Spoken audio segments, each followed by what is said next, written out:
Welcome to the Concord Bookshop. Welcome to Concord, for anybody who's coming from out of town. I just heard over here Mary saying, I'm watching the PBS show about the Vietnam War. Anybody else watching Ken Burns show? Do you have the book? So we do have the book up front. It looked good. It is good, and this novel is a perfect pairing. Perfect pairing. We are so pleased to have with us tonight Laura Harrington with her novel, A Catalogue of Birds.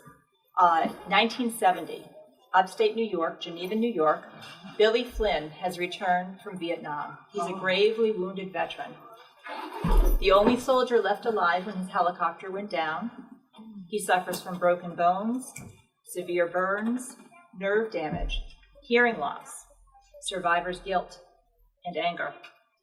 Back in Geneva, he learns that not only has his longtime girlfriend been dating somebody else while he's away, but she seems to have disappeared without a trace. Perhaps most cruelly of all is the near total loss of the use of his right hand, his entire right arm. Formerly a skilled artist who painted and kept detailed field journals of the wonders of nature around his home in Geneva, both in the woods and on the lake, he can now barely hold a pencil. His family and friends, of course, want to help, but there are no easy fixes for veterans coming home from Vietnam. Before the war, Billy and his sister Nell were part of a foursome of fast friends, and now even the threads of that friendship are unraveling. A Catalogue of Birds is a story of the binds of family, the struggle for recovery, hope for resilience, and the power of nature. Laura's beautiful prose soars. It is beautiful as she hits just the right tone to convey both love and loss. I said to her, she is such a fantastic editor of her work.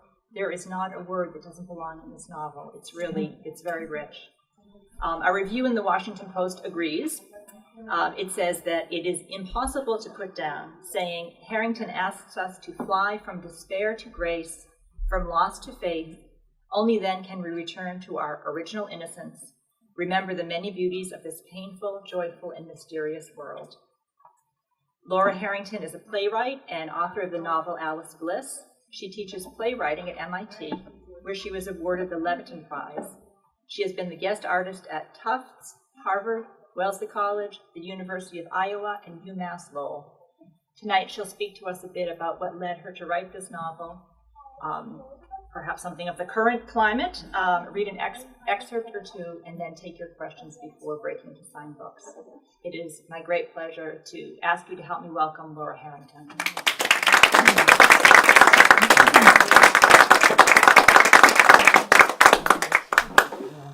Thank you, Dawn. What an incredibly warm, generous, lovely introduction that is, and how lovely it is to be back at the Concord Bookshop. Thank you for the invitation. Thank you for welcoming me. And thank you all for being here. I see many friends and hopefully also some new friends in the audience. And I'm very, very grateful to you for coming out tonight. I did want to talk to you a little bit about where this book came from and how I came to write it. And as Dawn said, then I'll do a little bit of a reading and take your questions. Can everybody hear me all right? Yeah, I'm a little bit deaf to start with, so. Do you want to come in closer? It's a very mysterious question for a writer about where your book comes from. And we're all supposed to have an answer, a one-sentence answer about what our books are about. And of course, if I could tell you what my book was about in one sentence, I wouldn't have to write it. Because writing the book is an act of discovery, a process of discovery. But this book got started for me with a great deal of serendipity. A close friend handed me a little tiny memoir called Of Wolves and Honey, The Hidden History of the Natural World, which was about a brother and a sister in Geneva, New York on Seneca Lake. And I grew up not far from there, maybe 50 miles from Seneca Lake, and I'd never been there. My family camped other places, but not on the Finger Lakes.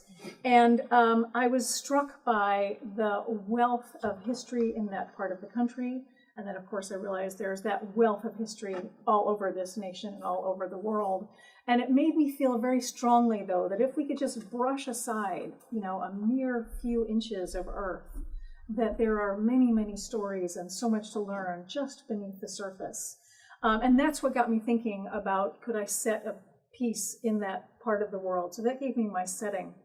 And then I have been very haunted by the fact that we are losing a veteran almost every hour to suicide.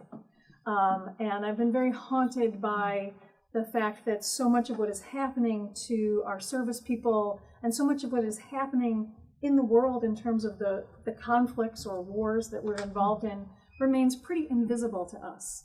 And either invisible in terms of what we are actually doing in those countries or what is coming home and what families and veterans and service people are coping with.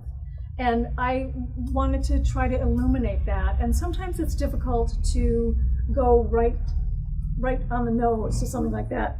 For me to talk about, and my last book dealt with Iraq actually, to talk directly about Iraq or Afghanistan. And sometimes by taking a step back in history, you can illuminate the present as well.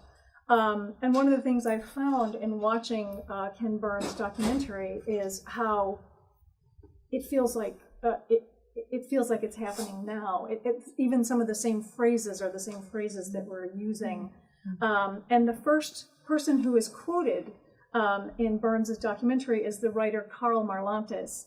And I don't know if any of you have read Matterhorn, his brilliant novel, or his equally brilliant series of essays, What It Is Like to Go to War. His quote at the beginning is very short, and what he says is, coming home was as traumatic as being in Vietnam. And that pretty much sums up my book, in a sense.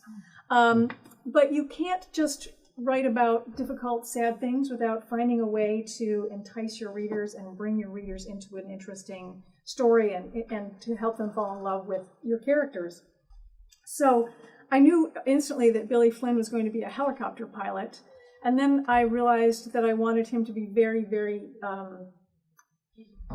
deeply involved with the natural world, and that came from my concern about one of the other costs of war that we rarely talk about or even recognize, I think, is that war is the greatest polluter the planet has ever invented. And in particular, it's obviously we know how destructive bombing is, but we tend to use amazing chemicals during wartime, and then those same chemicals come home under different names and are used in peacetime.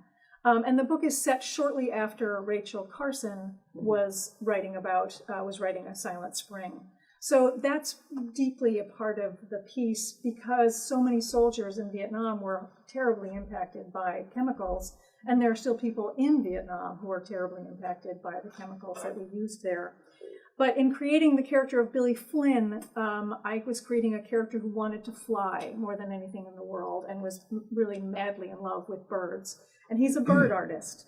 And I quickly realized that I didn't know anything about bird artists. You know, I might, like many people, know Sibley and a few other famous artists, but I needed to find an artist whose work could really inspire me.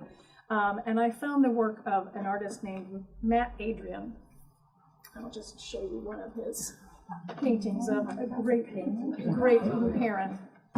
And what I love about Matt's work is that and I'm sure that most bird artists would feel the same, but to me he's really capturing an individual bird. This is a bird with personality and parents and a problem with its younger sibling, maybe.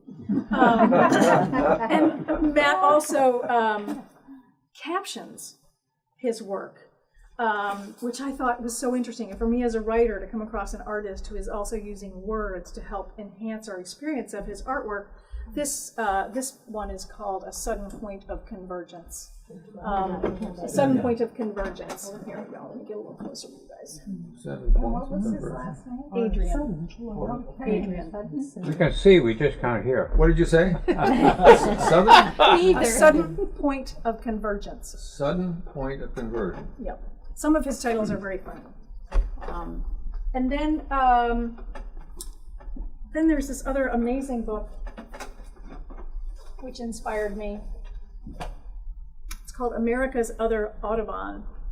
And again, it's about a brother and sister who, in the 1880s, she went to the World's Fair and saw Audubon's paintings and was so struck by their beauty, but came home and said, no one is illustrating the eggs and the nests, and how can you know about birds if you don't know about their eggs and their nests?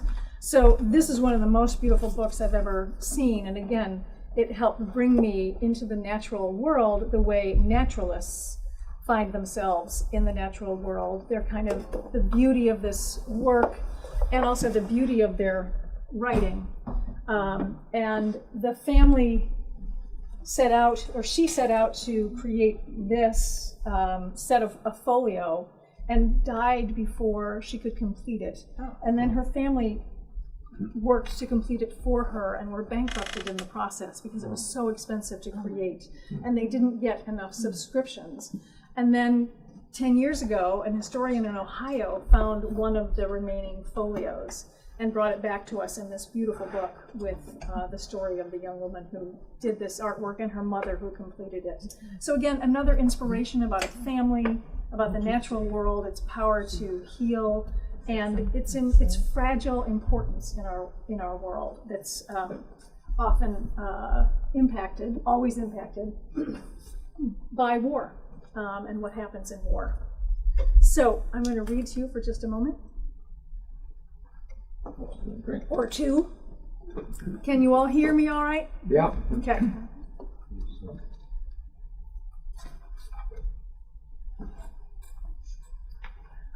So Nell is Billy's sister.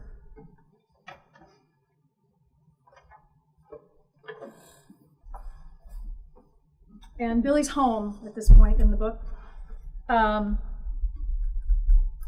Arriving home, Nell finds a letter from Cornell in the mailbox. Opening it, she allows herself to hope that the thickness of the envelope means good news. She scans the letter as fast as she can. We welcome you to the class of 1974, and skips to the last paragraph. We are pleased to offer you a scholarship in the amount of, which in addition to your Regents scholarship will cover your tuition. Her family has been spending all of their savings on Billy's hospitalization, and they're in trouble at the moment. Maybe it's a mistake, she thinks. Maybe there will be a call and they'll take it back. She looks at the envelope again. Yes, it is actually addressed to her. Rereading the letter, she allows herself to feel a rush of excitement. She wants to tell someone. A year ago, she would have picked up the phone and called Megan, her best friend and Billy's girlfriend, who is missing. She wonders if Megan's letters are sitting in the Alsop mailbox, acceptances, rejections, offers of financial aid. She calls out to Billy. No answer, though Flanagan appears at the back door. She lets the dog out, then charges up the stairs to see if maybe, just maybe, Billy is home. When she knocks, the door falls open. The curtains are drawn, the bed unmade. There are beer bottles on the floor, and under the bed, overflowing ashtrays. The desk is buried under a pile of clothes, his discarded duffel stuffed underneath it. All of his paintings are gone, and all of his drawings have been torn from the corkboard. In some places the board had been thick with paper, study after study, an individual bird emerging, finally, like magic, on the page. Now the wall holds images torn from newspapers, from magazines, all of them, she realizes, a variation on a theme, the jungle on fire. Shot from above, helicopters caught inside the frame, shot from the ground, villagers or soldiers running, the fire pouring toward them. Fire and smoke rolling over fields and forest, the suggestive beauty and the scathing ruin. Another group of photos, birds impossibly on fire and in flight, some falling from the sky. Helicopters at the moment of crashing, a pelican's skeleton stretched over a huge rock. The first x-rays of Billy's hand and arm and torso, the shrapnel, even here, glinting like knives. In a panic, she searches the floor under the bed, thinking something can be salvaged. Inventories the paintings she has in her possession, the great horned owl in her room, the eastern Phoebe inside her closet door, the mourning doves in her locker at school, the small canvas at the piano downstairs. Turns to the wall beside Billy's bed. The heron is gone. Looks to the bookshelf. At least his field journals are still here, she sees with relief. dozens of them filling the shelves, thinks of moving them to her room for safekeeping. And then she smells smoke. Pushing the curtains open, she looks out to the side yard. Billy stands with his back to her, a trash barrel burning in front of him, feeding his drawings and paintings into the fire. She sees the grackl's shiny blue-black feathers facing away from the viewer, looking over its shoulder, consumed in the flames, feels the caption Billy had written rising up in her. Had I but hands to put around your throat. She lifts a hand to knock at the window, yell through the glass, knows it's too late. His hands are nearly empty, the fire blazing. He looks over his shoulder, up to the window, sensing her presence, unconsciously mimicking the bird. His eyes are blank.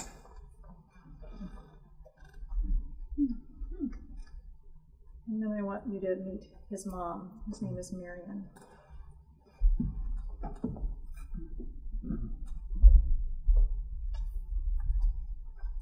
Everybody hearing me all right? Awesome.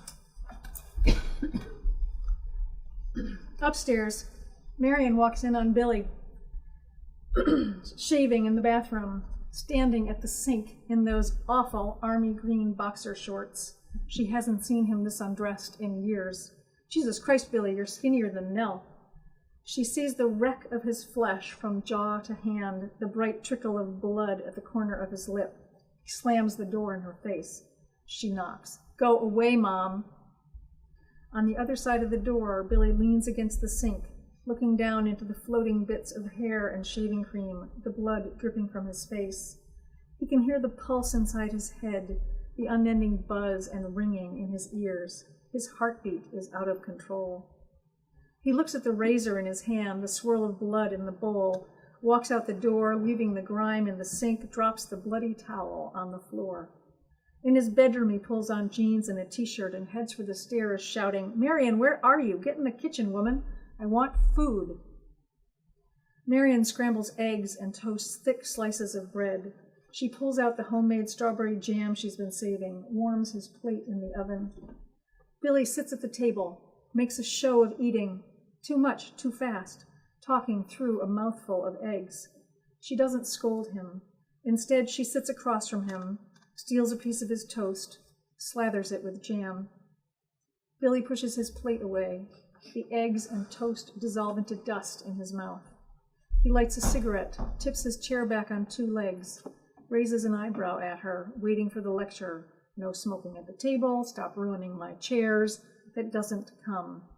Uses his plate as an ashtray, a further provocation.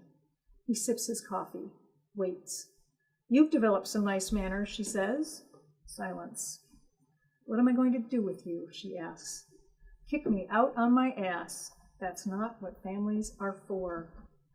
When he does not reply, Marion asks, who's the girl? None of your business. Be careful, Nell looks up to you. Don't you think she knows all about, don't wave it in our faces, that's all I'm saying. How does she shame him so easily? Reproach turns rancid as his stomach clenches in protest at eggs and coffee and cigarettes. He looks at his mother, her hair graying, her stomach going soft. The smile lines around her eyes he'd loved so as a child, etched more deeply now. The skin on her capable hands looks fragile as she reaches for her coffee cup. It would be so easy to touch that soft hand. It's what she wants. It's not much. Their old camaraderie full of jokes and shared stolen cigarettes, hidden from Jack, their shoulders touching as they dissolved in laughter, usually at someone else's expense. The yielding softness of her skin, the imploring softness of her need to be loved, the sharp sting of her tongue. So easy to fall back into that if his mother's body didn't repulse him now. All bodies, his own body, flesh and decay, the death inside every living thing. Marion sees the disgust pass across his face, so potent it makes her flinch. Give him time, Jack says to her over and over. He'll come back to us. Will he, she wonders? Just like Jack, the hollow-eyed stare, the essential absence. Even when he was present, he was somewhere else. Even in bed, the need they both expressed like a second honeymoon in its intensity, but lonely. How could you make love and feel so alone, sweat and strain after pleasure, new life, hoping for release, a moment of oblivion? How could this coupling, limb to limb, heart to heart, feel so full of air and emptiness, like making love to a ghost, an illusion, the body, but not the man himself? She doesn't like to think about how they survived those years, how Jack somehow stitched himself back together, rebuilt the shell he had become. Don't talk to me about courage, Marion thinks, not until you've lived through that. They had each other, they had 3 children, and soon 2 more to pull them along, create enough velocity to pull Jack into their orbit. What does Billy have to hold on to? She sees him waver, soften, then harden against her again. Before she can stop herself, she says, "You could take a break from being such a selfish little shit." Billy stands up too fast. His chair scrapes back and falls over behind him. He can't hear it hit the floor, but feels the vibration of its impact in his feet and knees. There's a roaring inside his head. He holds one hand inside the other, the words, "Can't you see?" screaming to get out. He sees, his scars split open, his bloody hands fusing to Frank Buckle's flak jacket. Frank was Billy's co-pilot. He can't pull him free. His head lolls on his neck, blood soaks the collar of his jacket, blood, tissue, bits of bone. He smells flesh burning. Another blast blows him clear of the wreck. Flames burst into the sky. Can he get to Frank? Can he? He has kids. Frank has kids. Can't you see? Can't you see? Marion's mouth is open, but he can't hear her. She is shouting his name. Billy.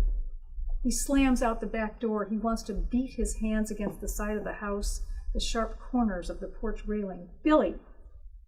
He holds his hands in front of him to keep her away.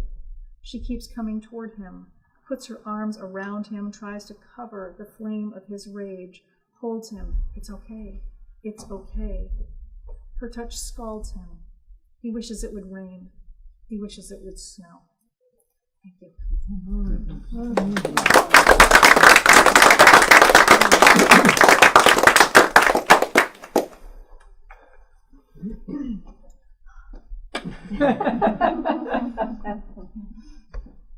Can I answer any how do you questions? go about writing a novel? You scope out the story, and that will take X number of months, and then you start to fill in the blanks. And does it take a year or 2 years to complete the book? And what's the most difficult part in the whole process? That's one question. Oh, okay. I'm going to write a book of essays to answer that. How do you do it?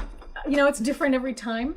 This book was more challenging than Alice Bliss, which I think I kind of been waiting my whole life to write Alice Bliss, and then this book was a whole new world. They also say that second novels are much more difficult than first, and I think it's because their learning curve continues to be pretty darn steep. This book took me about 4 years, and the story, let's see, what comes first?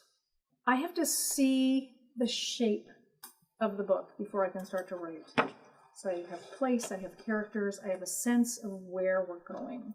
And I wrote the end of the book almost first, which I don't know if other writers do this. This has happened to me before. It's kind of like writing the biggest aria in an opera first, which is something else I would do. Somehow I needed to write that high point of intense emotionality in order to know how I was going to build there, and then you back up and figure it out.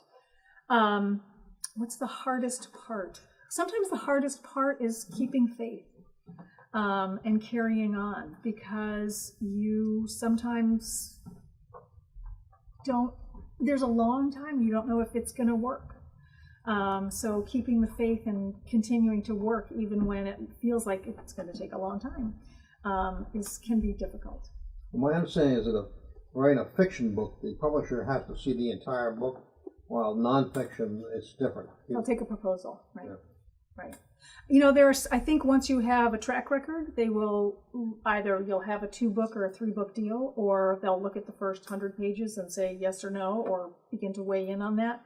I tend to not want to show it to anyone until it's done because I don't like too much feedback. I find it gets a little muddy and you can get a little bit lost. And I don't want anybody else really in my head as I'm trying to make it all the way down the road. And that also may come from doing so much collaborating in the theater that part of why I'm writing books is to be like, okay, it's mine. You can't come in yet. I'll let somebody else ask a question. It sounds like you've got a book going on. Well, I have written books in the past, and I've done nonfiction, not fiction. I couldn't possibly do a fiction. I couldn't possibly do nonfiction. That's awesome. Anyone else? Yes. I finished the book today. Oh my gosh. Getting it done before it got here. I hope it didn't feel like a class or an assignment. No, but the momentum kind of took me, and I thought, oh, I've got to get this finished. And one of the things I loved was the way your characters, they would be in the present and then they'd be in the past. Both Billy and Nell and all of them. And they'd be very much in the present.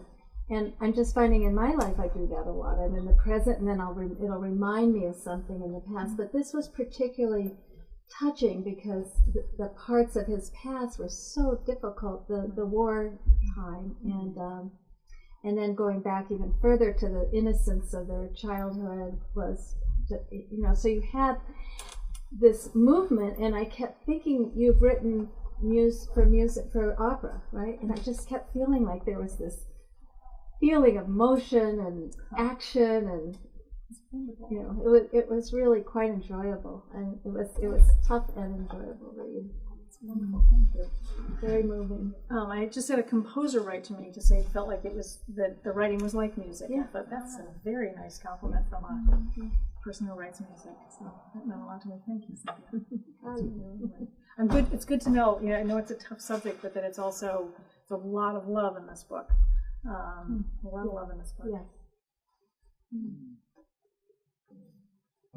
Wait. Are there parts in your writing sequence when you have to draw upon loved ones like a husband or your daughter, and how do they react to that? They certainly inspire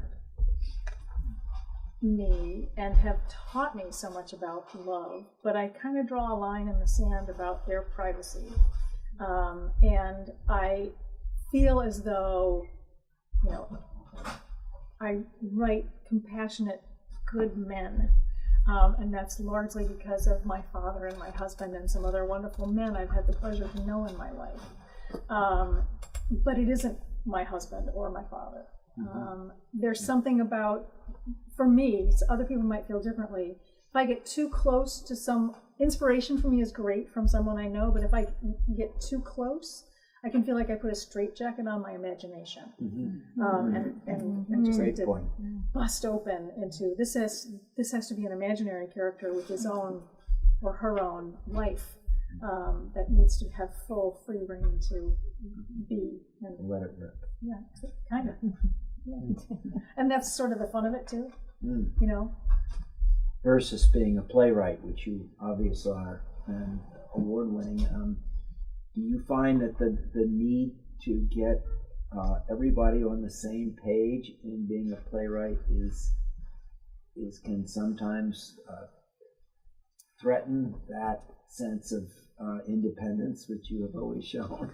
In terms of when I'm working on a play and Yes. collaborating with people? Yeah. Yes, but the best collaborative relationships work well if everybody's both very respectful and trustful and honest. Now, those are three hard things to come by, so that you can have disagreements because you're coming from a place of respect. The difficult collaborations are when there's a lot of ego involved and somebody has to win. That's just horrible. But getting everybody on the same page, what I thought you were going for was how interesting it is for me to have written work that has, anywhere from 2 characters on stage to 45 characters on stage, and being so interested in being inside multiple points of view. And that's one of the things Cynthia was just alluding to, is that we move from point of view to point of view in the book quite seamlessly, as well as from the past into the present. And that's something I really enjoy and know that it's fairly rare to find in books these days. A little bit different. And I hope I'm helping my reader make those transitions from person to person, but I don't get a lot of complaints about it. So, yeah, I read the book this summer. I started it while I was on vacation, and I started it, and I said, "Oh my God, this is going to be too sad." And I found the juxtaposition of the bird's description and the beauty of the place welcoming, because stuff is so hard to get through. But I thought that really helped you get through it. And I think myself, and I think other people I've known, because I lived through Vietnam, tend to stay away from that because it's too hard. There were too many people we knew, too many bad, and yet we have to look at it. So thank you. Yes. Well, and I think the fact that it's been buried for so long for everyone who was part of it, whether it was a sister or a brother, a wife, your daughter, that those stories aren't, it's interesting that the Ken Burns documentary is happening right now, but those stories are so much a part of us and so important. I visited a book group a week ago, 15 women, mostly in their 70s, I would say, and towards the end of our evening, I asked if everyone would talk to me about where they'd been during Vietnam. And they had never told the stories to each other. This book group's been together for 25 years. Many of these women are very, very close friends. They never talked about it. They'd never told these stories. And that was just striking to me. Yes. And also how powerful it was. And the other thing I took away was how there were 4 women who ended up married to men from whose husbands had been in Vietnam, and that more than one of them talked about their husbands as so tender-hearted. And of course, those are the men we try to love and raise and support in our world, right? And then we send them off to war, and what happens to them. There's an interesting pastor. Her name is Rita Nakashima Brock. And she's created a new, I think she's a psychologist as well as a pastor, and she's working on something called moral injury, which she says is what's happened to our soldiers, that they've been damaged in the center of their own sense of morality and don't know how to make it better. And that's not only their damage, it's our damage to share with them. So at this point, I would love to meet her and find out more about what she's doing. Yes. One of the characters I really loved was Harlow. I really loved Harlow. And I wondered where he came from. Harlow. And Harlow, for those of you who know Alice Bliss, Harlow showed up kind of in the same way that Henry did, as this ideal young man of such heart and strength and presence. And as the person who, one of the ways Billy is so quiet in his hurt, one of the ways we get to know him is through the people around him, and Harlow being one of them, who also went to war and seems to have come out not unscathed necessarily, but managing better.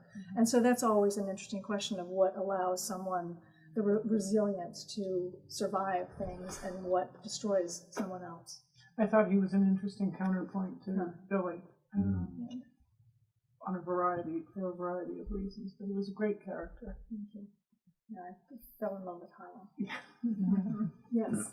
Now, there were different kinds of wars, like World War II is far different than Vietnam. Absolutely. I don't think you can compare the two, because we had an enemy we can see and shoot at with uniforms, but in the other war you're killing innocent people, men, women, and children, so the trauma is far different, and I don't think you can ever get over that for shooting little children. No. But the father in the book came home from World War II and suffered a nervous breakdown, and he has a brother who has been unable to hold on to his life and is just literally disappearing. And watching that happen over and over again, that we have our children just in time for the next war. And I don't know if those of you who read this caught this, but Matt Bliss, who is the father in Alice Bliss, is born in this book. Yeah. So the tragedy continues. Yes. So how did you told us how your writing was informed by the books on birds? How was all the writing about the characters and their trials with the war? And how were you informed? Did you know people? I mean, both of your books have this theme of the war. And do you have relatives? Was it personal? Were there books that you read? I mean, Ken Burns hadn't done this thing yet. A lot of books that I read, but I would have to say that personally, sort of the work of my life has been trying to understand war and what it does to people. And that comes from my dad, who was a navigator bombardier in World War II, came home and had a nervous breakdown. I wasn't born yet, but my siblings told me about his screaming nightmares. And it was only as recent as 10 years ago, as I went through the pictures of that period, and I saw him weighing maybe 100 pounds, circles down to his lips, under his eyes, down to his lips maybe, and that 100-yard stare they talk about, that I really saw its effect on him. And my mother said it took him 10 years to come home. The other thing she said was the fella who went to war didn't come home. I think he did recover fully late in his life. There was a new period of joy for him, and he never talked about it. And his silence really created a lifelong curiosity in me to try to understand and also bear witness to what happens to these beautiful men when we send them out to do this, and can we justify it? And sometimes I think we can, and sometimes I think we can't. A friend of mine, Bill Barker, he's 94, and he went through World War II. But there were some good things that happened that he talks about that you don't normally hear about. He said when they had a lull in the battle, and the Germans were on one side of the valley and they were on the other, and they started singing Lily Marlene in German. So the Americans started singing Lily Marlene. And then there was people that they were crossing a road, and this machine gun fired between them. He didn't want to kill them. When they went down, he kept firing over their head. He didn't want to kill them. So there's some good things that went on in the war. All we hear about is the bad things, but he told me some very nice things that it's comforting to hear. Yes. Well, I've become friends with a Vietnam vet who teaches at St. John's Prep, and he told a story of coming face to face with a Vietnamese soldier, and the soldier choosing not to shoot him. Yeah. And the eye contact that they had, and the way this has haunted him. They're really not enemies. For the rest of his life. Well, what makes us enemies, right? There's a story about the two soldiers that met in Lexington fighting over the water, and they killed each other, So that was way back in the Revolutionary War, Is it too much to expect to say that you've thought about your next book, or are you? Oh gosh, no. Has anyone read Jane Meyer's brilliant book, Dark Money? Oh, yes. Yes. Yeah. Well, that inspired me to write a suspense novel about big oil and dark money. And it's been really fun to work with a plot. I tend to find my way through my books, which means I throw lots of stuff away, but to have a plot, my goodness, it was really exciting. I finished a first draft, and as soon as I clear a few more things off my desk, I'll be able to go back and make it a whole lot better in drafts 5, 6, 7, 8, 9, and 10. Good for you. You mentioned making it a whole lot better. What is the role the editor plays in that process? I think... I suppose at one point it could be competitive, at one point it could be complementary. Well, I think, most of us grew up in the era of some phenomenal editors and some very famous editors that you've heard of, great writers working with, and these editors transforming a pile of manuscript pages into great work.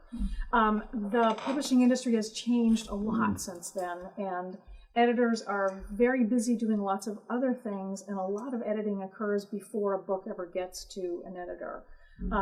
I think most books are worked on between the author and the agent, and most authors have a writing group or what they call their beta readers, people that they trust to give them feedback on their work, so that when the book goes out on submission, when it's for sale, that the editor, there's a little bit left for the editor to do, so they can have a hand in it, but they can also feel like this is not going to be a big deal. It's not a tear down, rebuild. I can pretty quickly figure out what needs to happen here and move it along.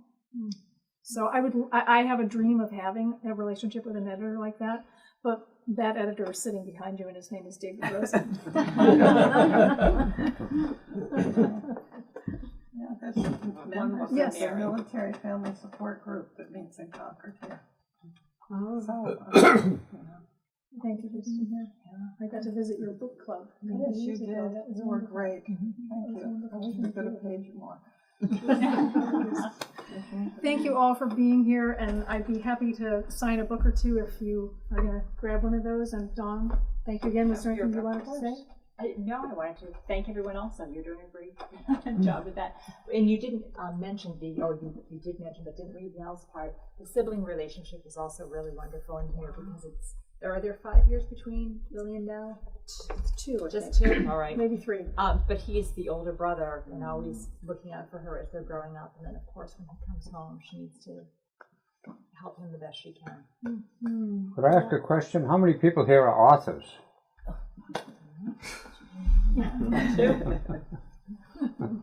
Not many, I guess. 2's pretty good. Thank you, Laura. Thank you all for coming in. Thank you.